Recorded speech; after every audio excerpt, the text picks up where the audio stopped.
Hello, I'm John Grom, and welcome to our 142nd Right and Left discussion forum. We hold our televised discussions twice monthly to demonstrate the value of civil, productive, open-minded political dialogue. Today, our panel will consider the state of higher education. The recent revelations of widespread corruption in the college admission consulting business has opened up a serious look at the entire world of higher education. Today's panel, beginning on my left, is Bryan Laubaugh, president of R&B Financial Services. On his left is Patty Haskins, retired math teacher and member of the Wadsworth City Council. On her left, joining us for the second time, is Joe Gaines, retired Wadsworth High School teacher and member of the University of Akron faculty. Bryan, we've got like two burning questions before us today. One of them, is it fair that the children of wealthy parents can be given an advantage in college admissions over middle-class students? And is the quality of education they receive less than it used to be? Can you weigh in on one or both of those topics? Sure. I think the first question, I would think that this has been going on for quite some time. When you have families that have endowed chairs, built wings onto different schools, maybe it's their business school or whatever.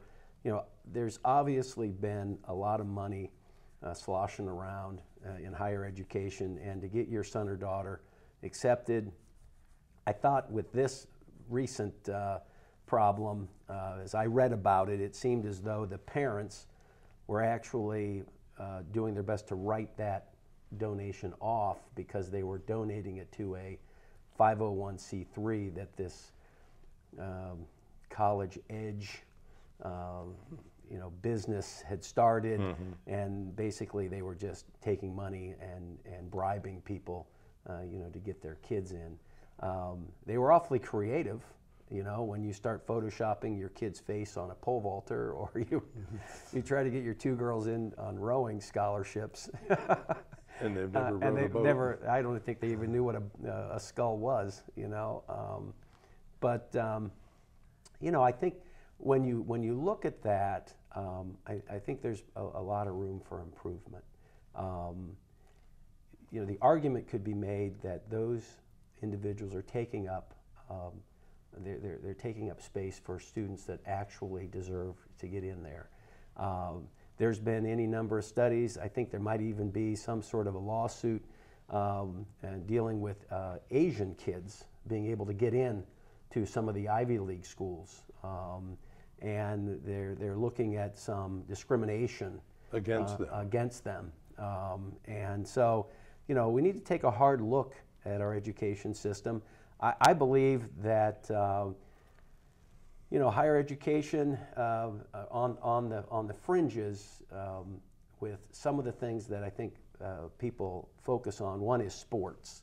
The amount of money that is generated from college sports, and we can argue about paying the athletes, giving them some sort of a stipend to live on, because they're actually a profit center for the school. If they have a successful football team or a basketball team, they generate a fair amount of revenue for the schools. That's a question that probably needs answered. How do you feel about paying a football coach 10 times what the head of the math department gets? Well, that's the nature of the beast. Well, that's a different topic altogether. You're exactly right. I mean, you're paying coaches $3, $4, $5 million, and that doesn't even include the sponsored, the agreements that they have outside of the college with endorsements and all that kind of stuff. Yeah. But I believe that, and I go back to the experience we had with several of our exchange students years ago. We had a young man from Belgium, and at the time, his education, I think, was heavily subsidized by the government. It was, I don't know if it was free to go to school, but he had to pass a rigorous test. And if he didn't pass that test, he didn't go to college. He was, put in another program, and that boy studied his heart out while he was here to prepare for taking a test, you know, a year down the road, because he wanted to be a pilot. And to be a pilot and to get into that program, you had to have a college degree. Yeah. So maybe we need to be a little more rigorous. I'm disappointed to hear that part of this scheme was to pay the proctors to look the other way, to change test scores. I still kind of wonder how that young man, David Hogg or whatever, the Parkland survivor, that young man, how did he get into Harvard? You know, he's got a 12-something.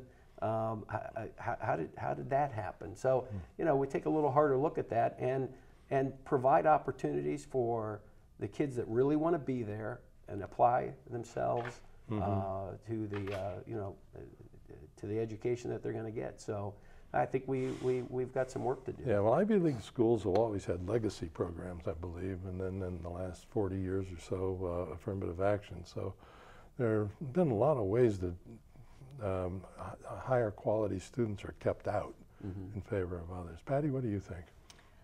You know, when you first ask about whether the college systems are tilted toward for the wealthy, you know, that's always been the case. I mean, if you just look at the college tuitions now, you can't, you know, unless you are extremely poor and get a lot of aid or want to take on $100,000 worth of debt, unless you are wealthy, you can't afford to send your child to certain more prestigious schools. One of the things you'd questioned was whether some of these schools were they putting out better students? You know, it's interesting because when you look at a Harvard or a Yale or, you know, Penn or Columbia or one of the more prestigious schools, I think it is assumed that the student coming out of that school is going to be more intelligent or better, but that's perhaps because of the standards they have, supposedly the standards in order to get in, that if you make the standards so high, you're only getting the cream of the crop there. So you would naturally assume, no matter what the quality of the education that they receive, that the graduates from those universities would fare better out in the public as opposed to a local university that perhaps does not have that prestige label or perhaps those standards. As far as the education is concerned, I think the education can be the same whether it's an Akron University, at Kent State, or Harvard, as long as you have quality professors working at those universities. And then it would depend upon the ability of that individual student and how they proceed through. You know, whether you're at Harvard or Yale, if you're taking a math course, it should be the same, no matter which place you go. One of the problems, though, that I see with colleges now is that, and this has been going on for 20, 30 years, is the fact that everyone feels they need to go to college. And so consequently, some universities have had to lower their standards in order to admit students that previously would not have attended college, to the point that, and I'm sure Joe could speak to this, many universities have remedial courses that you have to take before you can even take and pay for a course that is going to count for credit. Now, 40 years ago, that wasn't the case. If you made it into college, you were expected to be able to handle certain courses automatically. Now, you have to remediate. Well, I'm not sure that that is a lacking on the fact, on the high schools that they went to or the programs that they had going in, but rather the effect of taking almost anybody into college now in certain cases. And it lowers the credibility then of the university and of the quality of the students that are graduating. I'm sure it also increases the dropout rate. I mean, I've always been a firm believer, and I know this is not popular, but not everybody should go to college. I mean, there are certain people that, for them, that college is going to be a wasted 4 years because the education they receive is not really an education for them or something that they can handle. And they can't progress from that university with a job and be an expert in some particular area that would allow them to be a job. Perhaps a trade school, perhaps a vocational school. Some other type of training would be better suited for that person.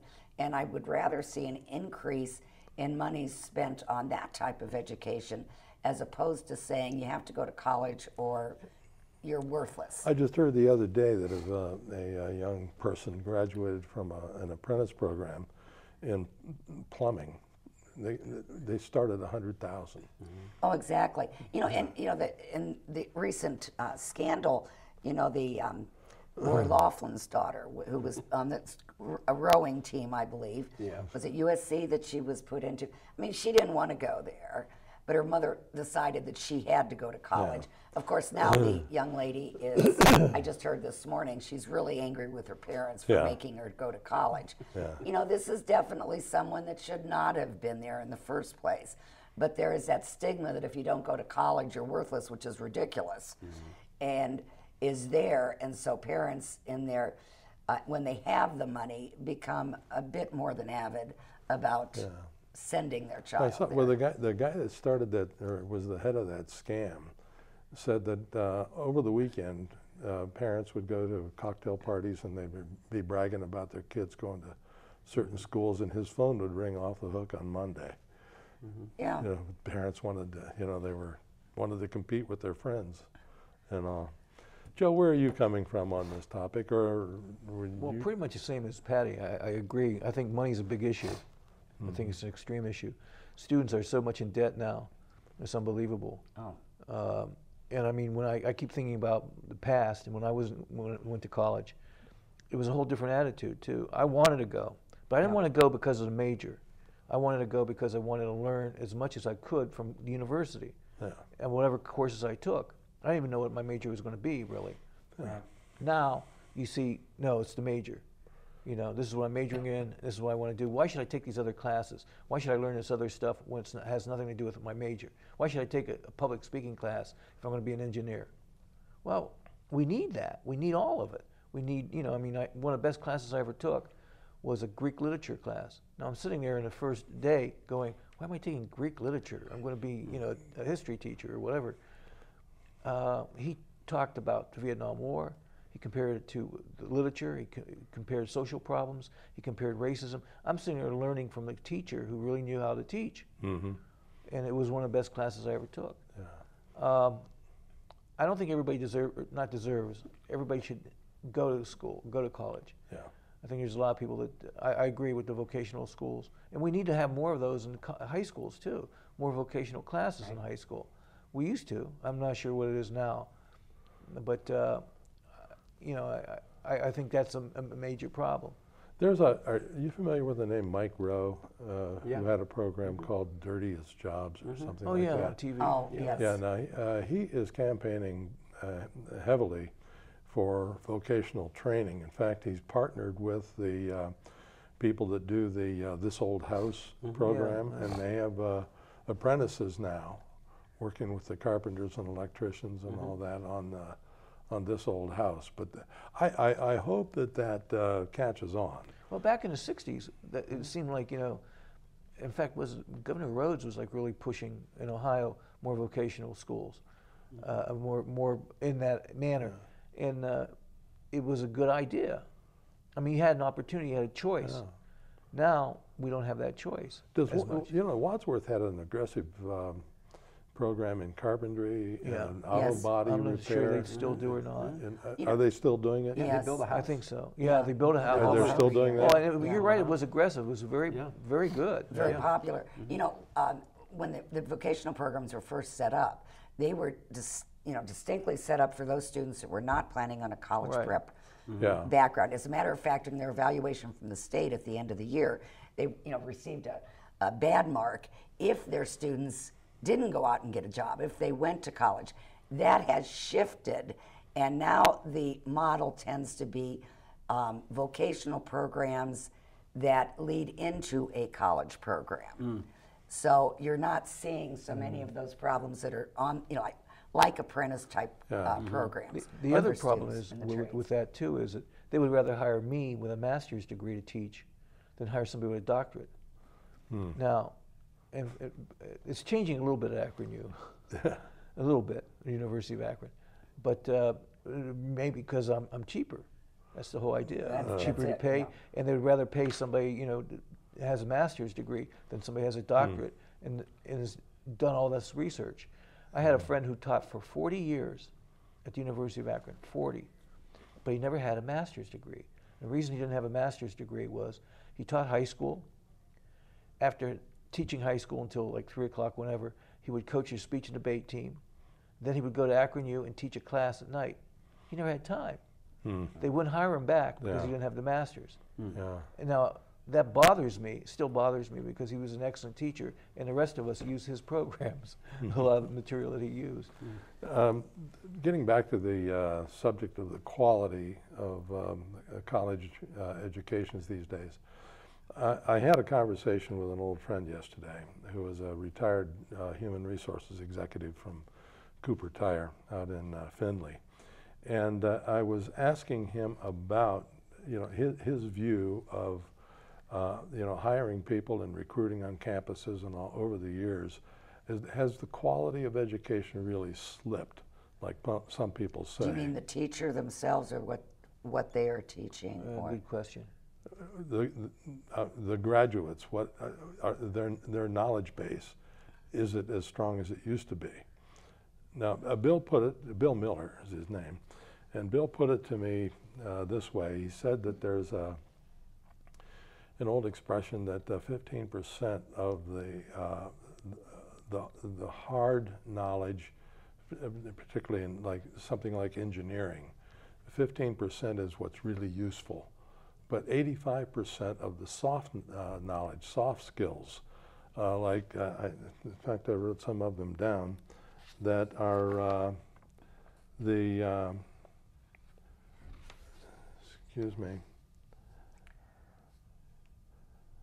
things like critical thinking, judgment, leadership ability, communication, teamwork, time management. Those are the things that really make somebody productive in the business world. After 1 year of experience with a corporation, nobody even remembers where you went to college. And that the things that are going to make you a productive employee are these soft skills. And that those are the ones that are really deficient in modern graduates, because they're not taught anything about Of course, it depends upon what you think the college should be teaching. Should they be imparting knowledge, or should they be teaching you a skill like leadership, which is, that's something that is difficult to teach, and that's something that's ingrown. A lot, in my mind, it depends upon the student themselves and how much they want to apply themselves, the courses that they select, their quest for knowledge. When Joe talks about taking, Greek literature, college is not necessarily set up to be a job-producing institution. They were originally set up just to impart knowledge. Yes. And I think there is something to be said about a person who has a general knowledge of many things, as far as, if you just take history courses and have a knowledge of history, it's going to help you in any field that you helps you in life itself. Exactly. But the key word too is motivation. Now they say, well, the teacher isn't motivating me. Are you motivated to learn? The student has to be motivated to want and desire to learn also. I mean, yes, the teacher has to make it interesting. The teacher has to make it valuable to the student. But if the student doesn't care about life, it's, what he's going to do with it or how he's going to approach it, he's got his own problems. I taught seniors, and Joe will attest to this because I know he had some. See, I had an elective course, and I would have seniors that totally quit by January. They'd already been accepted to the college they wanted to go to. Their grade point average didn't make any difference to them at that point, and they just were there for a good time. And I could have tap danced in front of that class, and it wouldn't have made any difference to them. Now, I know some of them are doctors now. One of the problems, I read a nice little, there's a little piece, I believe is in the Wall Street Journal, is that colleges have now looked at the student as the client and the customer, and the customer is always right. So when the student fills out the survey monkey at the end of the class and basically trashes that professor because there was too much homework, there was too much expected, he wasn't entertaining enough, and all that kind of stuff. I sat through plenty of classes at the University of Akron where the professor was teaching statistics and I could have just shoved a pencil in my eye, I mean, but you sat there and you realized that that was a class you had to get through and you had to pass to, to get in, to continue on. Where today, it seems as though when that student has a problem, their mom is calling up the professor. Their mom is calling up the department head and saying, in college, no less, and saying, you know what, my son or daughter, they've never gotten a B before, and you're going to give them a C. I mean, I read that stuff. That mom probably helped them with his homework. You know what I'm saying? But we've shifted the focus to where we're so worried about these students and the experience that they're having. And we don't want to create any anxiety in their lives. I mean, I went to college, and there were plenty of days I was fairly anxious. I studied for that midterm. I made sure my paper was in. There was some anxious anxiety. But now it's like, oh, we don't want them to experience any of that. And the idea of a public speaking class, I'll tell you, we need more classes that teach kids how to socialize with people. Colleges that can somehow figure that out when they get into the workforce, and they can look a client in the eye and they can shake their hand and they know how to navigate those business situations. They're going to go far. They're just not going to be in a cubicle doing calculations and all that kind of stuff. There was I can't remember who this wise person was that once said that the purpose of college education is not to earn your daily bread, but to make each mouthful taste sweeter, which brings you, to that point. So do I. And that, and I'm also thinking back when I was at Akron U, the law school had a tremendous reputation of lawyers that passed the bar first time around. The percentage was very high. It's either the highest in the state or second, in the country. I mean, they were right behind Harvard and all. However, they were teaching street lawyers. They were not teaching future members of the Supreme Court. And it was just a different kind of law. And I can tell you this as a recruiter, there was a time it was cheaper to hire a lawyer than it was to hire a legal assistant.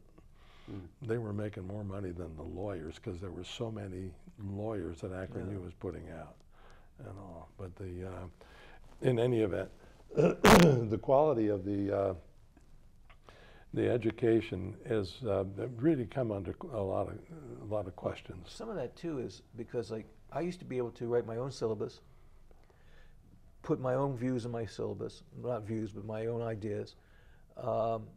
I would write my tests, my exams. Now everything is done by the department. That's right. And I don't have any control over it. Now I have students now. In fact, I've got students that have to this week, from this past Monday till Sunday, they have to take a quiz on the computer anytime they want to. Now they have 45 minutes once they start that quiz to finish it. You know how many don't take it because they forget? And I don't have a control over it. I mean, I emailed them to remind them to do it. I've said it in class to do it, but I don't have control like in class. Like, here's a test, take it. So and so's not here. I'll make sure he gets it. Whatever. It's so different.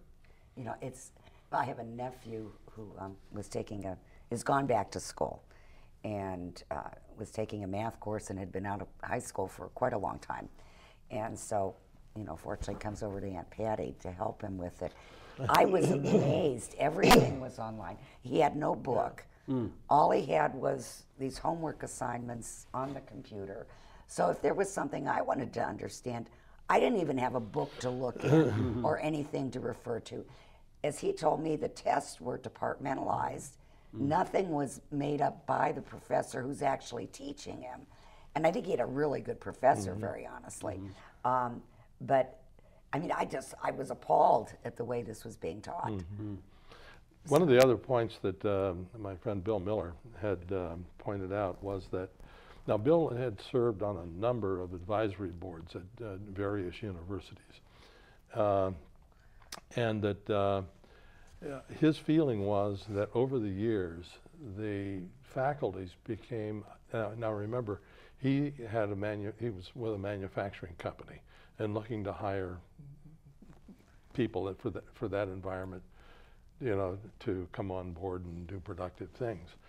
And that his feeling was that that faculties at these universities where he had served on advisory boards, over time were less and less in touch with the needs of companies. And that they just had different views.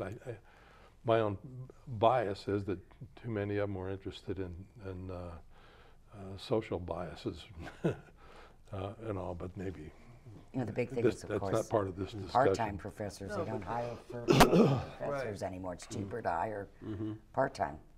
Well, I know we've just lost, I think, 3 professors who retired. I'm not sure they're replacing them. Like I said, they'd rather hire me to teach that class or whatever, and that's fine. And I'll do a good job, hopefully, but the thing is, like, I didn't do all the research, I didn't do all the background work that these professors have. Of course, I do believe some of the best professors at the universities are high school teachers who You're are not a doing little that part-time. prejudiced there. I am Well, no, very prejudiced, but I totally agree with her. the quality of the people that I have seen that have gone on to teach at universities part-time is Just want to make beyond this last comment. I remember not too long ago reading the high school students complaining that college was too easy. High school was much harder. You know. Well, thank you very much for your comments, and that ends our program.